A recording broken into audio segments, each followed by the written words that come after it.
Come with me.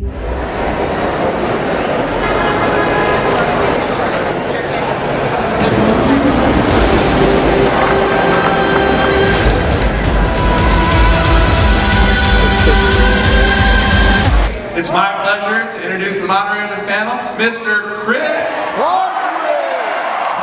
This is incredibly exciting. I know the things that are coming up, and I can barely contain myself because I know what you're about to see. I know you waited outside all night, and I can promise you today, Comic-Con 2017 Saturday, you will absolutely not be disappointed by any stretch of the imagination. Let's just start, you guys. Let's just get right into this. Let's start this panel, Warner Brothers on Saturday.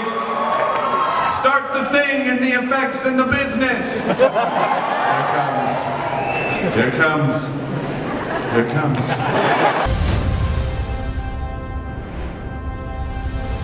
I would like to introduce internationally best-selling author and screenwriter, Mr. Ernest Cline, to the stage. Filmmaker, and you guys might, I really try to remember his name. He's going to do big things. Please welcome Steven Spielberg!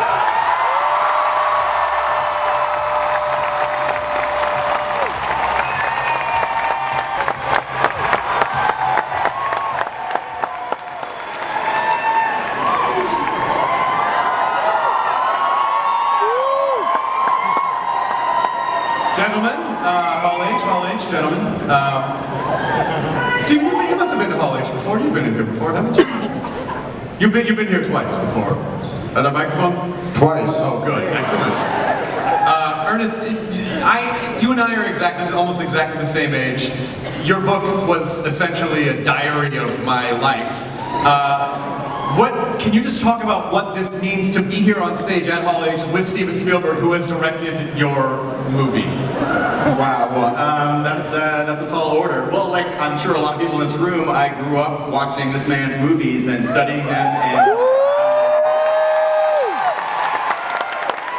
kind of woven into the fabric of my DNA. I learned to become a storyteller from this guy, and so it's been the most amazing and gratifying experience of my life. And Steven, can you talk a little bit about the virtual world that you've created? Any challenges that were different than other things that you had worked on before?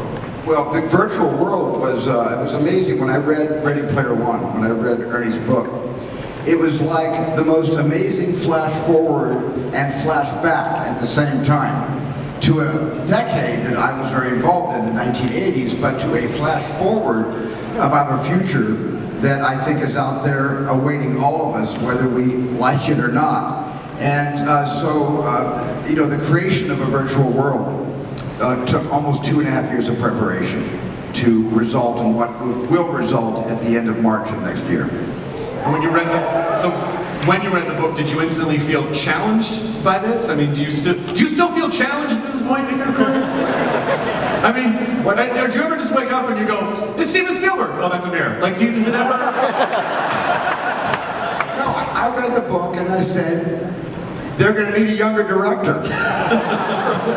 It was really, it's more than you could ever imagine, Ernie's imagination in taking all of us where you took us.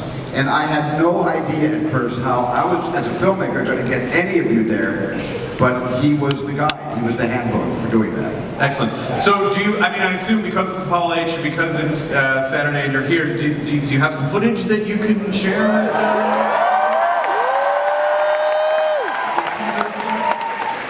Yeah, we have a little footage. It's not like a 5-minute production reel, but we have a little footage which I'm really proud of, which will just give you a slight taste of things to come. But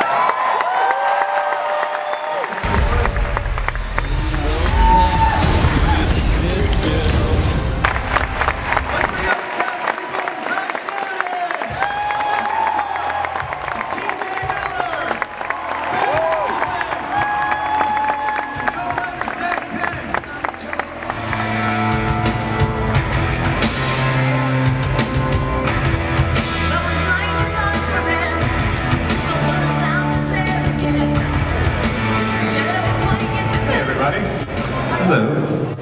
I just feel like a weird creep over here just staring at you guys from off to the side.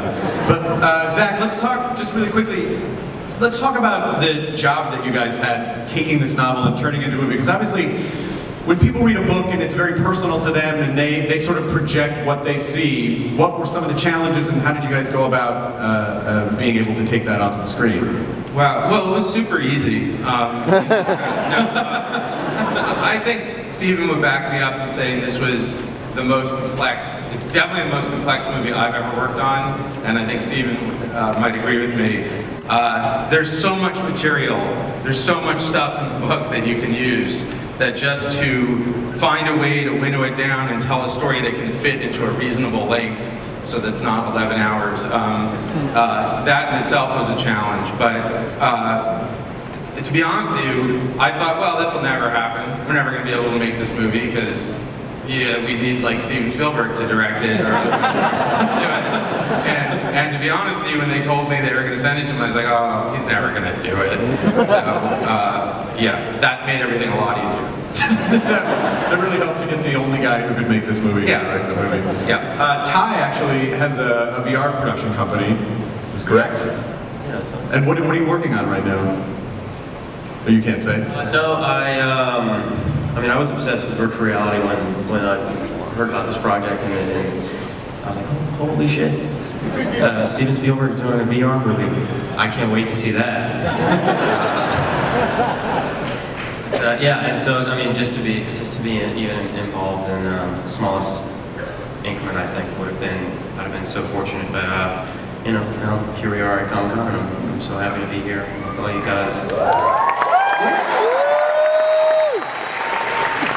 Teacher, just dying to. Tell everybody that I'm wearing my Elliot. Yes.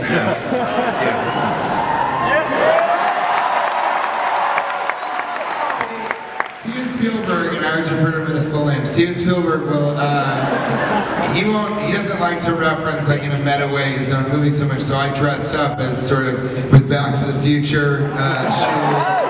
I did the whole thing. I'm in the spirit of Comic-Con. I feel so stupid because I just wore a Jurassic Park patch and I'll be like, he's gonna love this, and then you're like in 9 characters. I feel shamed. This isn't even. It's not even a real. I took it off. Yeah. One of us was like Jurassic Park, and I'm like, it was for Steven. So, just went through to the audience there. Olivia, I want to talk a little about how most of the characters in the film have a human version and an avatar. So can you talk a little bit about the creation of those two different types of characters? Yeah, it was really fun. I mean, these avatars are sometimes the idealized version of themselves or a completely different creation. So kind of working with that duality in mind, because some of us in motion capture we had to adopt different characteristics and different physicalities, so to work with that was really fun and interesting and unlike anything that I've had to do before, and a challenge for us all, I would say. Just coming off my goal. So for Ernest, because this book came out about 6 years ago, and were you surprised? I mean, is this so surreal? Are you surprised at how close you are to this vision? And is this the vision that you imagined when you were feverishly typing away? Is this what you saw in your head? It's better than that. You know, the whole time I was writing the book, I assumed it could never be a movie because of all the different. I kind of wanted to mash up pop culture and pay tribute to everything in pop culture that I love, and I assumed that it could just never work as a film. But that's why I was so, you know, gratified when I think really the only two guys who could have made this movie came on board. Zak's work is a big influence on me. He wrote Last Action Hero, which is one of my favorite films. Kind of the first movie where a movie fan gets trapped inside a movie and uses their movie knowledge, you know, to survive. And so, and I just had the best experience with the adaptation. But as far as like virtual reality coming about, that's what's amazing to me about this film. This movie is going to expose so many people to the concept of virtual reality that I think it's going to change the speed with which virtual reality is adopted by our civilization. It's really that's the power of movies. So it's really exciting. Last Christmas was the first Christmas where you could buy virtual reality headsets, commercially available. So it's weird to have this all come about at the same time. I can't imagine why people in today's day and age would want to escape actual reality. Reason that I can think of, but I guess if the kids like the VR. Ben, do you have any stories, anything that was fun for you about working on the movie and working with Steven? Nah. Okay, good. Everyone just leaves. Hi.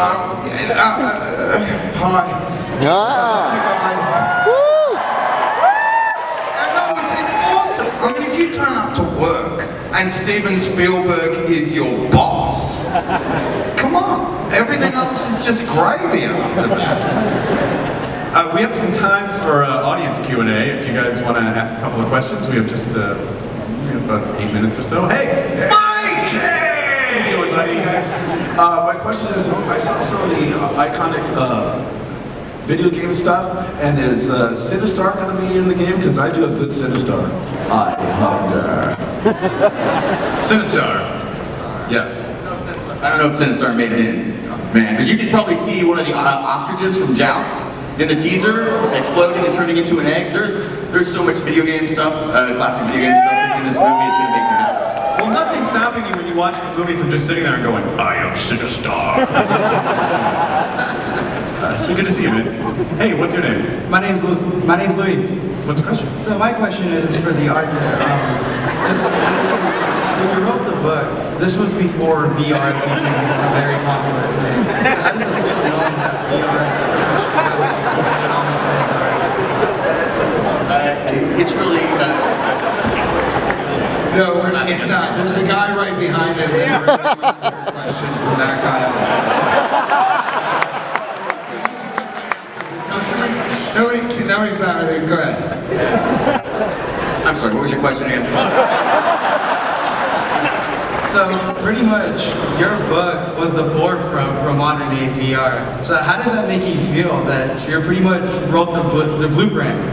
You're so kind. It makes me feel a little bit like Arthur C. Clarke, predicting the satellite before it was actually invented. But when I wrote Ready Player One, I was standing on the shoulders of a lot of science fiction giants like William Gibson, who wrote Neuromancer, and wrote Snow Crash. So I was not the first person to envision virtual reality. I feel very fortunate, though, that I wrote a book kind of predicting the potential of virtual reality right at the time that it was about to come about. And that was the most amazing thing to me. Like companies like Oculus and HTC Vive, they give copies of Ready Player One out to all their employees to help inspire them and show them the potential of virtual reality. So it's just it's a huge honor. It would be the second biggest honor of my life. It was a little bit more accurate than Lawnmower Man, I think. I want to get a question from the guy. Go ahead. The question is, when are you going back to your home planet, TJ? That's Once the task is done.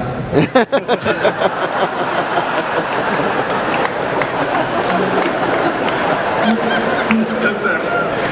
Mr. Spielberg, how many times did you read the book before you took on the project? And what stood out the most to you that you said, I gotta do this? Will they let me get away with that? Please, thank you. Will they let me get away with putting some of my own movies in this movie and not be vilified for some kind of grand act of, grand larceny of vanity or something like that? Because so many of the iconic moments that were chosen by Ernie happened in the era of the 80s that I was very much involved in. So, I had to leave a lot of myself out, or I would have had to defer to the director.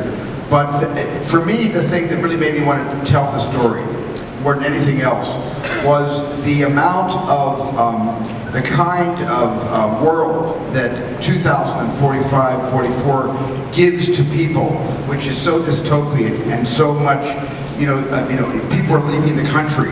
And all of a sudden, virtual reality gives you a choice, gives you another world you can exist in.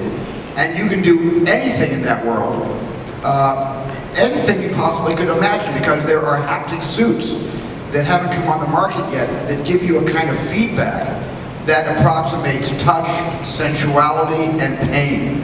And so that interaction between real life and virtual life, by the third act of this movie, is almost non-existent. And that, in the book, is what made me want to jump into the movie. Excellent. Thank you for your time. My question is What? Wait, lying about it? Because the guy in the back, you want the guy in the back to ask a question? All right, I'll tell you what, if you're good, you pay attention to this man, I will let the man behind him ask the final question. But if his question is no good, that is on you. Do you understand this? A lot of pressure back there. All that hand waving better yield an amazing question to him. All right.